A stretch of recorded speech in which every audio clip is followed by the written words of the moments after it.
जी जब आप बोलते हैं नलिन जी जब आप बोलते हैं तो मैं नहीं रोकना चाह रहा था, लेकिन मैं आज एक बात कहना चाहता हूं, चाहे दिल्ली सरकार की तरफ इशारा करके भी बात कहता हूं आज जी, और आज बाकी तरफ भी इशारा करके, तमाम सरकारों की तरफ इशारा करके कहता हूं। जब आंकड़े दिए जा रहे थे तो अलग से ये बोले कि 3000 संक्रमित जिसमें 1200 जमाती। ये क्यों कहा गया? ये क्या जरूरत थी इस बात की कहने की? ये इस तरफ इशारा क्यों किया गया, जिसको कि कांग्रेस भी कह रही थी कि जमातियों को अलग तरफ इशारा क्यों किया गया? क्या जरूरत थी इस बात को कहने की? नलिन कोहली। तो जो मेरी पहली बात थी, मैंने बड़ा स्पष्ट कहा कि संवैधानिक प्रक्रिया में, मानवीय प्रक्रिया में, क्योंकि हम इंसान पहले हैं, फिर भारतीय, फिर किसी धर्म जात कहीं के भी हो सकते, किसी प्रकार का भेदभाव किसी व्यक्ति के साथ गलत है, चाहे वो धर्म के आधार पे हो, जाति के आधार पे, स्थान के आधार पे, आप इस इलाके के हैं, तो वो गलत है। जैसे हमने कई बार उदाहरण देखे हैं, हमारे नॉर्थ ईस्ट के बच्चों के साथ गलत कहा जाता है, बिल्कुल गलत है, आप थोड़ी ना कर सकते हैं। तो ये भी जो उदाहरण आप दे रहे थे वो निश्चित तौर से गलत ही माने जाएंगे। अब आइए आपके दूसरे प्रश्न पे। मुझे लगता है कि उसे एक और रूप से देखना चाहिए, क्योंकि जैसे आप उस प्रश्न को पूछते हैं उसमें कहीं एक चिंता आ जाती है प्रतीक जी, कि क्या इसको धर्म या एक संस्था से जोड़ रहे थे। धर्म से नहीं जोड़ रहा था, क्योंकि तबलीगी जमात का ये अर्थ नहीं है कि हर मुसलमान तबलीगी जमाती है और हर तबलीग, और इसलिए पूरे धर्म को खींचा जा रहा है। लेकिन तबलीगी जमात के ऊपर में प्रश्न उठे क्योंकि उसके पीछे प्रक्रिया में प्रश्न लायक विषय थे। इवेंट को होल्ड करना, जब बाकी मुसलमानों ने तय किया और कई संस्थाओं ने कि हम नमाज अदा नहीं करेंगे, मक्का मदीना की बात भी देखिए आप।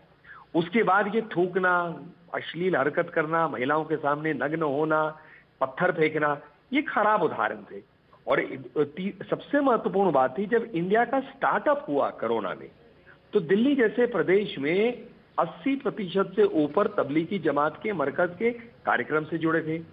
मुझे याद है कि 98 में से 91 मतलब 98 से 91 केसेस तमिलनाडु शायद राज्य में वही तबलीगी जमात से जुड़े थे। तो ये किया जा रहा था कि एक सिंगल इवेंट की वजह से हुआ है, और मैं उसे महत्वपूर्ण मानता हूं। इसका एक दूसरा संदेश जाता है कि देखिए, एक इवेंट हम लोग सोचे हमसे क्या फर्क पड़ेगा, पूरे देश में संक्रमण को बढ़ाने में उसका एक योगदान हो जाता है। अब रमजान के महीने में, एक आखिरी बात आपकी अनुमति से, रमजान के महीने में प्रधानमंत्री जी भी बोले, मुसलमान समाज कि हाँ, तो इसलिए ये उन्होंने कहा कि भाई देखिए, हम सब मुसलमान भाई नमाज अदा साथ करते हैं, इबादत किया कि घर से करते हैं, इफ्तार नहीं करेंगे। तो ये चीजें क्यों है? क्योंकि एक इवेंट से कितना फैल सकता है, क्योंकि ये किसी को पूछ के थोड़ी ना बीमारी आएगी, सफर तो सारे भारतीय ही करेंगे ना।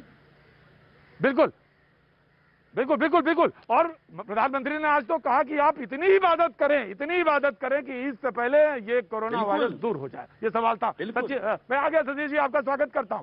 सतीश जी आपका स्वागत करता हूं। मैं रोहन जी आ रहा हूं आपके पास। सतीश जी, सतीश प्रकाश जी जी बोलिए। प्रतीक जी, देखिए, दो बातें यहां हुई। एक तो पवन बंसल जी ने कही है, और वही बात लगभग जो है हमको कोहली जी ने कही। पवन बंसल जी ने बात को बड़ा तीखे तरीके से कहा, शायद उनका लहजा, मैं उस लहजे से सहमत नहीं हूं।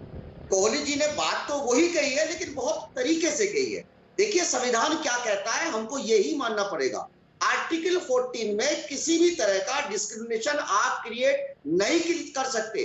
अगर कोई भी व्यक्ति इस तरह की बातों को बढ़ा रहा है, और कोरोना एक बीमारी है, वो एक धार्मिक बीमारी नहीं है।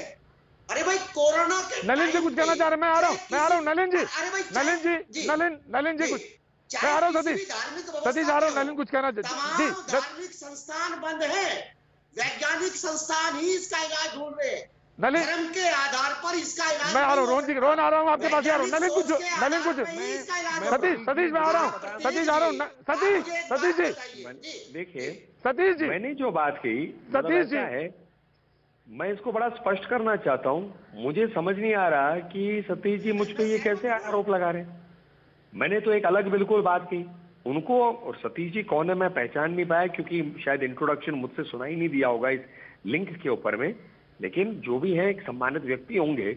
लेकिन अगर उनको कोई अपनी बात कहनी है तो क्यों एक चीजों को गलत मरोड़ रहे हैं? जो मैंने कहा, मैंने स्पष्ट कहा और मेरी बातों में कहीं पर भी मैंने इसको जस्टिफाई नहीं रखा। मतलब संवैधानिक प्रक्रिया से भी मानवीय प्रक्रिया से और मैंने स्पष्ट कहा और मैंने उसको आगे आप सतीश जी मैंने टोका नहीं साहब, एक वर्ग विशेष के ऊपर ही टारगेट नहीं, हमने एक विशेष को टारगेट नहीं किया। हमारे देश के प्रधानमंत्री ने इस बात को रखा है, मैंने इसको रखा है पार्टी की तरफ से। आप अपनी राजनीति के लिए मेरे मुंह में शब्द ना डालिए। आप अपने डंके की चोट पे राजनीति करिए, अपने विचार रखिए, संविधान आपको पूरी अनुमति देता है अपनी बात रखने के लिए, लेकिन मेरे कंधे का प्रयोग मत करिए साहब आप अपनी राजनीति और अपनी बातों के लिए। मैं इसे होने नहीं दूंगा सतीश जी।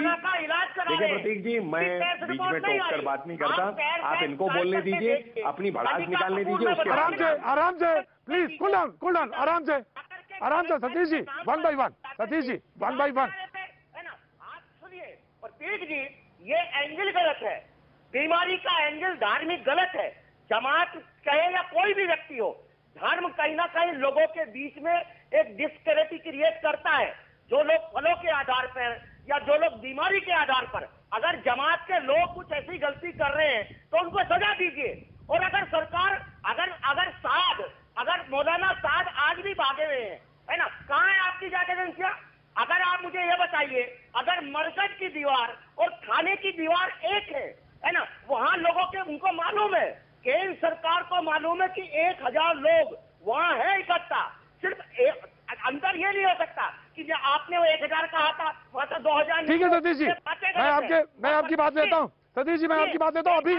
सतीश जी मैं लेता हूँ आपकी बात लेता हूँ। तमाम सारे लोग हैं पैनल में, मुझे मालूम है। विनोद जी मालूम है, विनोद जी कुछ कह रहा था, मैं आ रहा हूँ विनोद जी आपके